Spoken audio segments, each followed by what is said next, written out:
Sur le sujet vélo, aussi j'ai quelques questions. Et évidemment, il y a plein de bonnes intentions, mais il y a des choses sur lesquelles on peut continuer à travailler et même aller plus loin et être plus ambitieux. Sur la question du vélo, un truc qui apparaît souvent, c'est qu'on pense que c'est un truc d'écolo, bobo, déconnecté, etc. Mais il y a un exemple que j'aime bien, il y avait un auteur qui s'appelle Ivan Illich qui avait fait une étude et qui nous montrait qu'en fait, la voiture nous faisait perdre plus de temps que le vélo si vous comptez en fait le temps de travail nécessaire pour se la payer, puis sur le long terme, le temps de travail perdu à couvrir son coût, à essayer de la faire rouler dans les embouteillages, à chercher des places de parking. Donc au final, le vélo, c'est aussi une question sociale. En plus, vous avez pu déformer tout à l'heure nos propos sur l'étalement urbain et sur la bétonisation, etc. Mais dans cette tradition aussi, il y a l'idée que la voiture, elle a été un facteur d'étalement urbain et en fait qui a été une cause de ségrégation socio-spatiale, et on le connaît très bien à Vitry. Du coup, on est par la distance et la voiture, on est relégué, les gens les plus pauvres, plus loin des centres économiques. Voilà. Donc c'est une vraie question dans laquelle il va falloir se saisir. Donc on fait plus volontiers maintenant le bilan de la voiture avec la pollution, etc. Mais là, on note qu'à Vitry, il y avait les trajets travail-domicile, c'était 2%. Donc pourquoi est-ce qu'on ne progresse pas aussi vite que les autres? Comme vous l'avez établi, les voies ne sont pas adaptées, les axes structurants ne sont pas aménagés, le maillage est incomplet, le diagnostic que vous faites, il est très honnête, et pour cela, je vous félicite. Mais mon collègue Bourdon parlait aussi de rues qui avaient été aménagées en 2021 et en vertu de la loi LOR qui rend ça obligatoire, il n'y avait pas d'identification non plus pour que les cyclistes circulent sur ces nouvelles rues aménagées il y a un an. La présentation du plan que vous faites, elle pose l'enjeu de pouvoir tout faire à vélo à Vitry-sur-Seine, donc c'est un super goal, je ne sais pas comment on dit, un super objectif.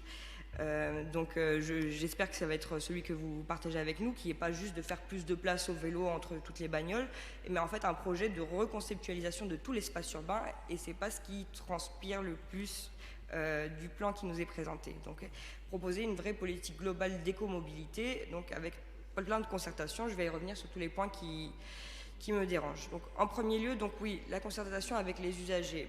Sur les documents qui nous sont présentés, vous nous dites que vous avez travaillé avec eux, mais leurs contributions, on ne les a pas. Donc, on aurait pu aussi enquêter sur les plus de 2000 usagers de Vélib qu'on a à Vitry, par exemple. C'est une idée. Mais à Paris, où par exemple ils ont fait plus de concertation, etc., on a l'asso Paris en selle qui fait une carte interactive où en fait, même en étant un peu concerté, il y a 44% des aménagements qui ne sont pas tenus, 14% qui sont insatisfaisants. On peut éviter ça si on continue à co-construire avec les associations et les groupes d'usagers que vous connaissez, donc pour répondre aux attentes justement des gens qui pratiquent le vélo à Vitry. Sur la question du partage de la route, on nous dit qu'il va falloir implanter la nouvelle culture de l'espace public à diffuser. Je suis tout à fait d'accord, comme Isabelle Laurent, mais alors comment spécifiquement quelles vont être les politiques publiques qu'on met en œuvre pour en fait réinventer l'imaginaire de la route? Donc il y a, en plus de la sécurité des usagers, l'incitation, il y a la question du vol de vélo qui est une des questions les plus prégnantes dans les associations d'usagers et de cyclistes à Paris. Donc, il va falloir se poser cette question-là. En complément au plan vélo, il y a les points de réparation. Vous en avez évoqué plusieurs, de l'auto-réparation. Mais les usagers que je connais, et puis même le groupe Vitry Vélo, ils nous disent à Vitry, avec les voies qu'on a, on peut crever 3 fois par semaine. Et quand on crève 3 fois par semaine, s'il y a un atelier de réparation tous les mois, c'est pas bon. Il faut aller à Ivry, il faut aller je sais pas où. Donc il faut qu'on se pose la question d'un endroit fixe, en fait, dans la ville où on pourra aller réparer les vélos, etc. La note de synthèse, elle fait état d'une pensée dynamique avec les échelles métropolitaines, régionales, départementales, mais il n'y a pas exactement la vision d'ensemble qui va défaire la dilatation de l'espace dans la ville. Donc on parle de se coordonner avec les nouveaux pôles d'activité, les villes, le T9, le métro 15, les ZAC. Quelle va être l'offre de stationnement pour les cyclistes qu'on va proposer en complément de la sécurité des usagers pour aller à ces nouveaux pôles de transport, etc.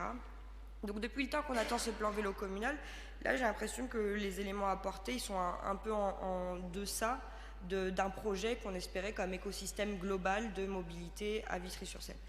Donc pour construire cette vision d'ensemble, puisqu'on propose, on ne fait pas que gueuler, on propose aussi, il va falloir probablement faire du lobbying au niveau du département. Ça tombe bien, on a des conseillers départementaux ici, parce qu'il va falloir faire entendre des revendications, et on sait que l'engagement budgétaire au département il est diminué.